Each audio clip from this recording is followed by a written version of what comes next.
الحمد لله رب العالمين حمد الشاكرين والصلاة والسلام على رسوله محمد وآله وأصحابه أجمعين. السلام علیکم ورحمت الله وبرکاته. ستاسو د روغتیا او سلامتیا په هیله یم. په تېرو ایتونو کې الله پاک موږ ته د رسول الله صلی الله علیه وسلم په اړه فرمایلي وه چې د الله رسول ستاسو دپاره اسوة حسنه دی، ستاسو په ټول ژوند کې ستاسو دپاره یو ښه الګو دی او تر ټولو یو ښه موډل د الله رسول دی، او تاسې د هغه په مطابقت کې هغه کسان چې یرجو الله والیوم الاخر، د الله د لقا، د الله د ملاقات او د الله لپاره د الله څخه د خیر غوښتنه لري او د آخرت ښه غوښتنه لري، نو اسوة حسنه د الله رسول دی، د هغه مطابقت چې وکړي نو دی به دغه ټول هر څه ترلاسه کړي. بیا نه په وروسته آیات کې چې بیا الله پاک د هغه وعدې ذکر کړی دی چې داسې فرمایي قالوا هذا ما وعدنا الله ورسوله وصدق الله ورسوله وما زادهم الا ایمانا وتسلیما. نو په دغه آیت کې الله پاک د هغه وعدې بیان کوي چې الله پاک د مخه د مؤمنانو سره کړې وه، او داسې بیان کوي چې دغه د احزاب دا کوم ډلې وو، د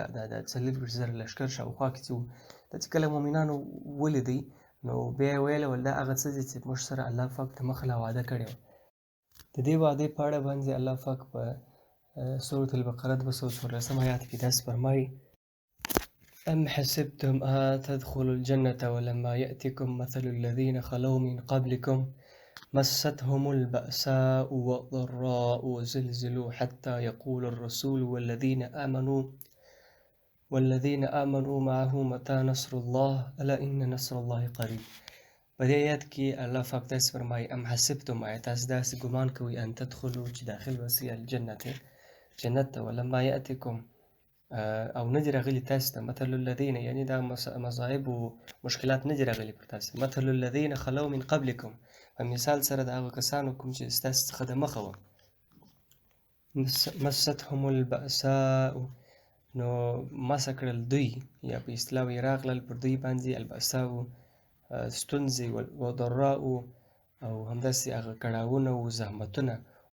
وزلزلو او ولړزول شول دوی حتی تر داسې وخته پورې یقولو چې ویل به الرسول رسول د الله رسول د هغه وخت والذین او هغه کسان امنو چې ایمان یې راوړی دي معه د دوی سره به متى نصر الله، څه وخت دی نصرت د الله، د الله نصرت څه وخت راځي، ولې دوی هغه بأسا او ضرا ډېر پر تېر سوي وه او حالت یې ډېر بد سوي و، کړاوونه ډېر پر تېر سوي وه، بیا به یې ویله چې متى نصر الله، د الله نصرت څه وخت دی، بیا نو الله وویل الا ان نصر الله قریب، د تحقیق سره د الله نصرت نږدې دی، او دا هغه وعده ده کوم چې الله عزوجل د مؤمنانو سره کړې وه، او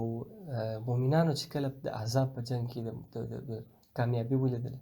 بیا به یې ویله قالوا هذا ما وعدنا الله ورسوله وصدق الله ورسوله،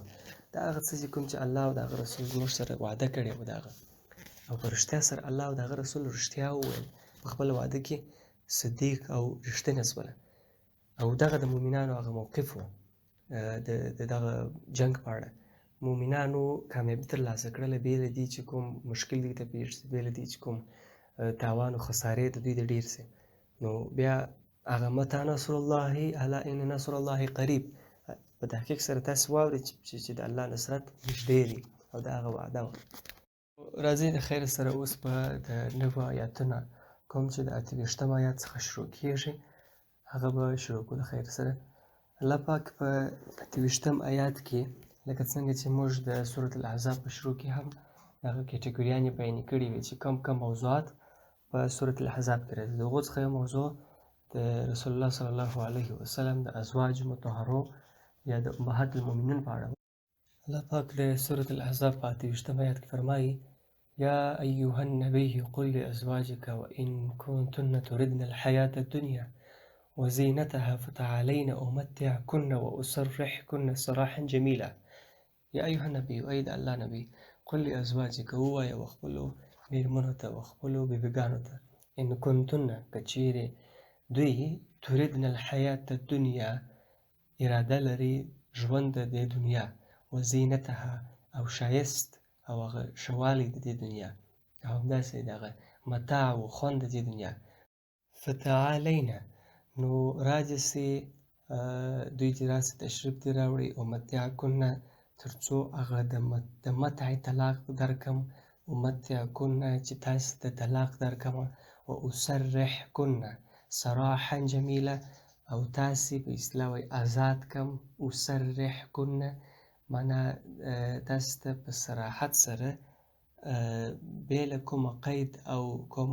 شرطه څخه په نیکۍ سره تاسې ته اجازه درکم یا تاسې خوشي کم صراحا جمیلا په ښایسته اجازه ورکولو یا په ښایسته خوشي کولو یا طلاق ورکولو. نو دغه المحیط په نامه باندې دغه کوم عربي ژبې کوم قاموس یا د منجد چې دی هغه د صراحه بیان په اصطلاح معنا داسې کوي چې أخلي سبيله يعني صرح معناه أطلق يا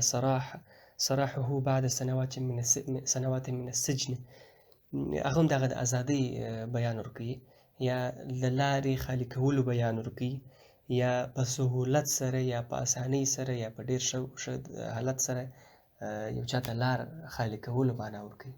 نو بیا الله پاک مخکې وروسته بیا پسې فرمایي وإن كنتن یعنې دا ورته ووایه ای د الله نبي وإن كنتن که چیرې بیا تاسې تردن اراده لري الله ورسوله والدار الاخره د الله او د رسول او د آخرت د دار او د آخرت د ژوند فإن الله أعد للمحسنات منكن أجرا عظيما په تحقیق سره الله پاک چې دی اعد وعده یې کړې ده برابر کړی دی اعد معنا تاسو ته یې برابر کړی دی للمحسنات و د محسنات او پاکو هغه حسنو ته منکن له تاسو څخه اجر عظیما لوی اجر او لوی ثواب. اصل کې موضوع داسې وه چې د رسول الله صلی الله علیه وسلم د ازواج مطهرات یا زموږ امهات المؤمنین په هغه وخت کې کله چې دوی د حالت ولیدی چې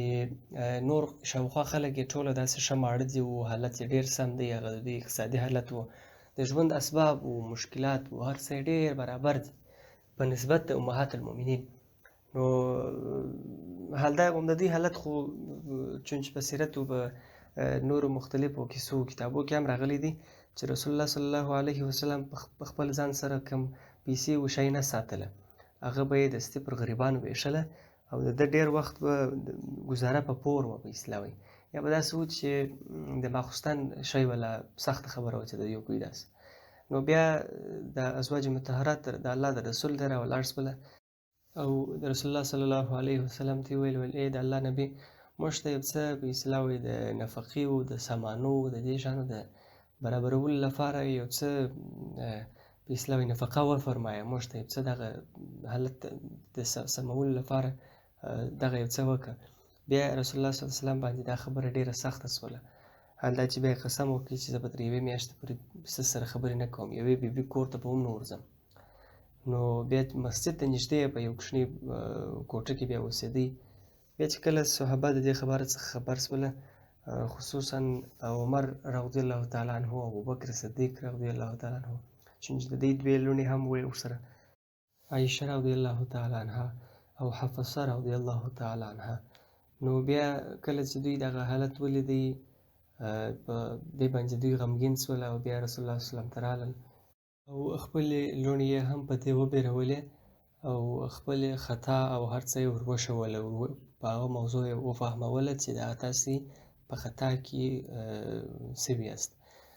بیا رسول الله صلی الله علیه وسلم سره یې هم ولیدله خو وروسته د هر څه رسول الله صلی الله علیه وسلم هغه طبیعت ښه شو او مشکل حل شو. بیا نو یو څه وخت وروسته الله پاک دغه آیات نازل کړي چې فرمایي چې وایي تاسې د دغو دوو خبرو څخه یوه خبره خوښه کړئ. یو دا دی چې اصل کې موضوع دا ده چې زه ستاسې سره په داسې ډول ژوند نشم کولی د الله پیغمبر یم او دلته حالت چې څنګه دی هغسې به یې ولې تاسې د دې څخه یوه خبره اختیار کړئ. یو خبره دا ده چې زه په صراحت او په اسانۍ او په سهولت سره تاسې ته طلاق درکړم په هغه اسلامي طریقه باندې. بله خبره دا ده چې که چیرې تاسې غواړئ چې زما سره واوسئ او نو تاسې ته به الله عز وجل په آخرت کې اعلی مرتبې درکړي پر دغه صبر او لوی اجر الله پاک د محسنات لپاره ساتلی دی. یعنې یو لاره خو دا ده چې زه هغسې ژوند نشم کولی لکه څنګه چې تاسې ما څخه غواړئ نو اختیار زه درکوم او صراحت باندې تاسو ته طلاق هم درکوم په شرعي طریقه باندې، او که چیرې زما سره پاتې سئ د آخرت هغه اعلی مراتب به هم تاسو ته الله عز وجل درکړي. کله چې دا آیات نازل سو، رسول الله صلی الله علیه وسلم دستي کور ته تشریف یووړی او بیا یې اول دغه آیات پر عایشه صدیقه رضی الله تعالی عنها باندې ویلی، او بیا ټولو ازواجو مطهراتو ته و ټولو خپلو میرمنو ته یا امهات المؤمنینو ته دغه آیات ووایه، چې بیا وروسته هغوی هم په د الله د رسول سره پر دا ښایسته ژوند باندې راضي شوله او دغه خبره یې ډېره خوښه شوله. پسې آیات کې الله پاک د امهات المؤمنین ته خطاب کوي او رسول الله صلی الله علیه وسلم ته خیال ته ویلي چې ایها نبی قل لازواجک، دا هم ورته ووایه یا نساء النبي من یأت منکن بفاحشة مبینة یضاعف لها العذاب ضعفین وکان ذلك علی الله یسیرا. یا نساء النبي، ای د نبي ښځو، ای د نبي میرمنو، من یأتي کوم څوک چې راتګ وکړي منکن له تاسو څخه بفاحشة په یو ناکاره یا بد کار باندې، مبینة چې هغه ښکاره وي، یضاعف لها العذاب ضعفین،